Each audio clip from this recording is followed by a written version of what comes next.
बघा, आज आपण फासा हा घटक बघणार आहोत. कोणता घटक बघणार आहोत? आज आपण फासा हा घटक बघणार आहोत. तर बघा, फासा हा घटक बघत असताना थोडंसं काही आपल्याला बेसिक गोष्टी माहीत असणं गरजेचं आहे. तर त्याच्यातली बेसिक गोष्ट म्हणजे काय? तर पहिली गोष्ट आपल्याला फाशाचे प्रकार माहीत पाहिजेत. काय माहीत पाहिजेत? फाशाचे प्रकार. फाशाचे 2 प्रकार आहेत. त्यातला एक पहिला प्रकार आहे ज्याला स्टँडर्ड डायस असं म्हटलं जातं. म्हणजे मराठीत याला आपण म्हणतो मानक फासा. आणि दुसरा प्रकार आहे तो म्हणजे सिंपल डायस. सिंपल डायस याचा अर्थ काय? साधारण फासा किंवा आपण त्याला साधा फासा असं म्हणतो. मग आता हे ओळखायचं कसं? तर किंवा स्टँडर्ड डायस आणि सिंपल डायस म्हणजे काय? तर बघा, ज्या वेळेला एक लक्षात घ्या, फाशाला एकूण पृष्ठ किती असतात? 6 पृष्ठ, बरोबर. मग जेव्हा एखाद्या फाशाच्या समोरासमोरील अंकांची बेरीज ही 7 असते, त्याला काय म्हणतात? स्टँडर्ड डायस. म्हणजे समजा जर एका बाजूला 1 असेल तर त्याच्या बरोबर विरुद्ध बाजूला किती असणार आहे? 6. समजा एका पृष्ठभागावर 5 असेल तर बरोबर त्याच्या विरुद्ध पृष्ठभागावर असेल 5. समजा एकावर असेल 3 तर बरोबर त्याच्या समोरच्या पृष्ठभागावर किती असणार आहे? 4. म्हणजे यांची बेरीज किती झाली पाहिजे? 7. याला आपण म्हणतो स्टँडर्ड डायस. आणि आता साधा फासा याचा अर्थ काय? बघा, जवळच्या किंवा शेजारच्या पृष्ठांची बेरीज ही इथं 7 असते. शेजारच्या कुठल्याही 2 पृष्ठांची बेरीज ही किती असते? 7 असते. म्हणजे हे बेसिक आहे. ठीक आहे. मग आता आपल्याला प्रश्न कशा प्रकारे येतो ते आपण थोडंसं बघूया. इथं काय म्हटलेलं आहे? प्रत्येक पृष्ठावर एक याप्रमाणे पी ते यू अशी 6 अक्षरे असलेली एकाच घनाकृतीची मांडणी खाली दाखवलेली आहे. यावरून यसच्या विरुद्ध पृष्ठावर कोणते अक्षर आहे? बघा, हे जे 3 डायस आहेत किंवा 3 फासे आहेत ते एकाच फाशाचे वेगवेगळ्या आकृती आहेत. म्हणजे एकच फासा आहे, फक्त तो वेगवेगळ्या पद्धतीनं ठेवलेला आहे. आणि याच्या 6 पृष्ठांवर पी पासून यू पर्यंत म्हणजे काय? P Q R S T U हे 6 अक्षरं लिहिलेली. तर यसच्या विरुद्ध काय येईल असा प्रश्न. काय करायचं अशा वेळेला? आपल्याला एक काम करायचं. कोणतेही 2 फासे घ्यायचे. पण ते फासे घेत असताना कंडिशन अशी येईल की त्याच्यात एकच कोणतं तरी पृष्ठ कॉमन असेल किंवा सामायिक असेल. म्हणजे पृष्ठावर जर अंक असेल तर एकच अंक सामायिक, पृष्ठावर जर अक्षर असेल तर अक्षर सामायिक असेल. म्हणजे बघा, आता इथं बघा, आणि हे 2 मी घेतले तर इथं बघा क्यू आहे, आर आहे, टी आहे, आणि इथं टी आहे, एस आणि क्यू आहे. म्हणजे इथं क्यू आणि टी हे 2 पृष्ठ किंवा 2 अक्षर काय आहेत? कॉमन आहेत. मग हे 2 चालतील का मला? नाही चालत. का? कारण मला कॉमन एकच पाहिजे काय. बरं, या 2चा विचार केला तर T S Q, T P R, इथं बघा, इथं टी आहे, इथं टी आहे, फक्त एकच कॉमन आहे. म्हणजे मला हा आणि हा हे 2 फासे चालते. बरं, आता हे घेतल्यानंतर याची काय करायची? रचना करायची. काय करायचं? क्लॉकवाईज जायचं. म्हणजे इथून इथं, इथून इथं, इथून इथं. सेम याचं सुद्धा सुरुवात टी पासूनच करणार, इथून इथं अशी क्लॉकवाईज रचना करायची. बघा, मी पहिला फासा लिहितो. म्हणजे काय करणार मी? कॉमन कोणतं अक्षर आहे ते पहिल्यांदा लिहिलं टी. टी नंतर काय येईल क्लॉकवाईज? क्यू येईल. क्यू नंतर बघा, क्यू नंतर क्लॉकवाईज काय येईल? यस येईल. बरं, आता याची सुद्धा रचना करताना दुसऱ्या ठोकळ्याची मी सुरुवात करतो, जे कॉमन आहे तिथूनच सुरुवात करतो. कॉमन किती आहे? टी आहे. बरं, टीच्या समोर काय आलं? पी. पी नंतर काय येईल? आर.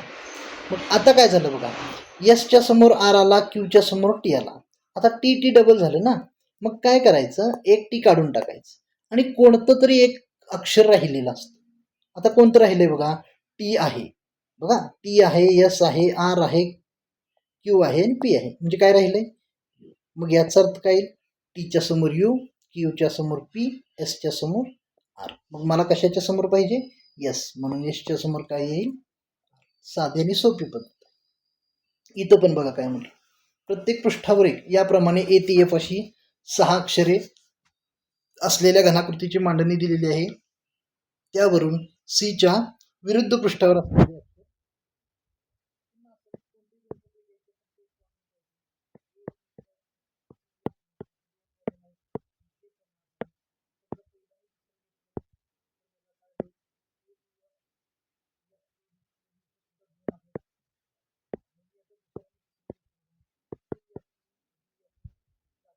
कॉमन काय आहे बघा इथे, कॉमन इथं एफ आहे,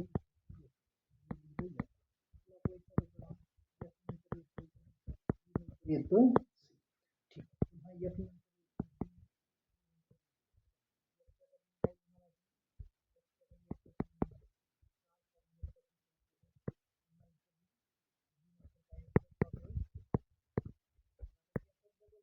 कोणतं अक्षर राहिलं ते इथं लिहायचं. कोणतं अक्षर राहिलं बघा, ए बी राहिलं, बरोबर, बी राहिलं, A B C D E F 6 अक्षर झाली. याचा अर्थ काय झाला, एफच्या बरोबर समोर येईल बी, ईच्या बरोबर समोर असेल डी आणि सीच्या बरोबर समोर असेल ए. मग मला सीच्या विरुद्ध पृष्ठावर विचारलंय, मग सीच्या विरुद्ध पृष्ठावर काय असेल, ए, म्हणून माझं उत्तर असेल बघा इथं. ठीक आहे, तर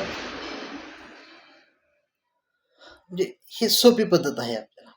ओके, हां आता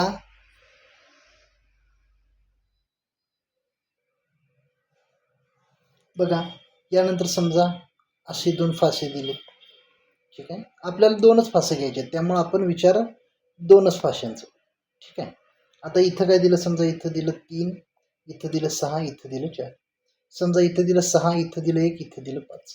आता मी काय करणार, पुन्हा दोघांमध्ये कॉमन काय आहे बघा, 3 4 6, 1 6 4, 6 कॉमन आहे, इथं 6 6 6 लिहितो.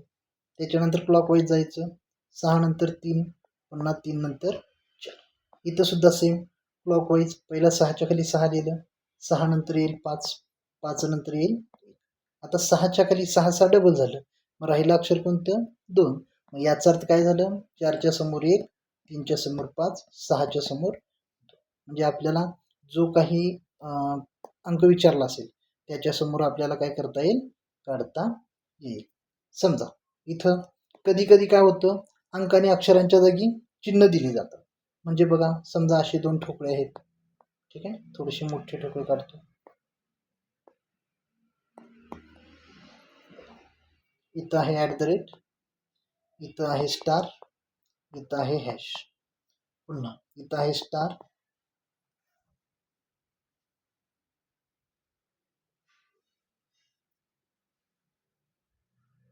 इथं आहे अधिक आणि इथं आहे पर्सेंटेज. ठीक आहे, मग आता काय झालं बघा, इथं पण सेम, दोन्हीमध्ये कॉमन काय बघा, बघा इथं स्टार आहे, इथं पण स्टार आहे. म्हणजे पहिल्यांदा मी घेतो स्टार, क्लॉकवाईज जाऊन @, नंतर हॅश, पुढं इथं स्टारच्या खाली मी स्टार लिहिलं. आता इथं काय असेल, पर्सेंटेज असेल, पर्सेंटेजच्या पुढं अधिक असेल.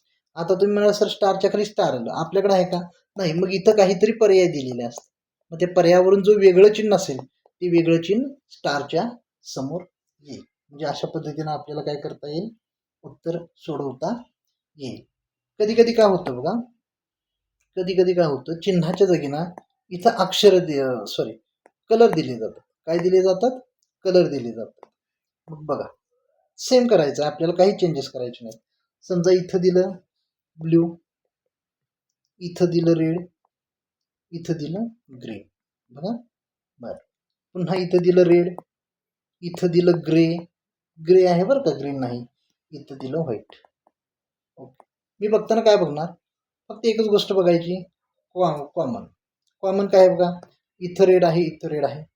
मी काय करतो, इथं रेड लिहितो, क्लॉकवाईज जा, ब्ल्यू, समजा ब्ल्यू नंतर ग्रीन, रेडच्या खाली मी रेड लिहिलं. आता रेड नंतर काय येणार आहे, ग्रे, आणि ग्रे नंतर काय येणार आहे, व्हाईट. म्हणजे याचा अर्थ ग्रीनच्या समोर व्हाईट, ब्ल्यूच्या समोर ग्रे, रेडच्या समोर जो कोणता वेगळा पर्याय असेल तो कलर रेडच्या समोर येणार. खूप सोपं आहे, याच्यात काहीही वेगळं नाही. ठीक आहे, मग आता हे 2 किंवा 3 ठोकळे दिल्यानंतर अशा गोष्टी आपल्याला सोडवता येतात. समजा असं केलं, प्रश्न असा असेल बघा, प्रश्न काय आहे, आता एकच ठोकळा दिला, समजा ठोकळा एकच दिला आणि इथं ठरवलं, सांगितलं की 1 2 आणि 6, आणि प्रश्न विचारला 2च्या समोर कोणता अंक येईल, त्याचे पर्याय समजा असे दिले, 3 किंवा 5, तिसरा 4 किंवा 5, आणि चौथा पर्याय 3 किंवा 4 किंवा 5. बघा, हे करत असताना काय करायचं? हे करत असताना पहिली गोष्ट फाश्याचा प्रकार बघायचा. फास्याचे मी 2 प्रकार सुरुवातीला सांगितलेले. एक स्टँडर्ड डायस मानक फासा, दुसरा सिंपल डायस साधा फासा. बरं, स्टँडर्ड डायस म्हणजे काय? ज्यांच्या समोरासमोरची बेरीज 7. सिंपल डायस म्हणजे ज्याच्या बाजूच्या कुठल्याही 2 पृष्ठांची बेरीज 7. जर आता आपण हा फासा बघितला तर इथं बघा 1 आहे, इथं 6 आहे, म्हणजे यांची बेरीज झाली 7. मग हा फासा कोणता आहे? हा सिंपल किंवा साधा फासा. बरोबर. मग सिंपल किंवा साधा फासा असेल तर आपल्याला काय कळतं की बाजूची बेरीज 7 येणार आहे. बरोबर. मग इथं 2च्या समोर विचारले, म्हणजे 2 इथं आहे, याच्या समोर म्हणजे इकडे पाठीमाग असणार आहे ना. बरोबर. मग आता 6च्या इथं तरी 1 आहे, म्हणजे 1 तरी येणार. बघा आपल्याकडे 1 2 3 4 5 6 आहेत. ओके. बरं, 1 येणार नाही, 2 येणार नाही, 6 येणार. ओके. मग आता बघा 2च्या इथं पलीकडे काय येऊ शकेल? 2च्या पलीकडे आता 7 बेरीज म्हणजे याच्याने याची होईल, किंवा इकडं जो आहे बघा, इकडं इकडं म्हणजे इकडं जो आहे इथं आतून, त्याची पण त्या अंकाची आणि या अंकाची बेरीज 7 असू शकेल, किंवा खाली जो अंक आहे, खाली आणि हा अंक याची 7 असेल. म्हणजे इथं आपल्याला फिक्स सांगता येतं का? नाही सांगता येत. आणि म्हणून मानक भाषेत म्हणून या 2च्या समोर काय असू शकतं? एक तर 3 असू शकतं, 4 असू शकतं, किंवा 5 असू शकतं. 1 2 6 असणारच नाहीत, कारण 1 2 6 आपल्याला दिसत आहेत, म्हणजे हे असणार नाही. म्हणजे काय असणार आहेत? 3 4 6. समजा असं दिलं, बघा पुन्हा एकच फासा दिला,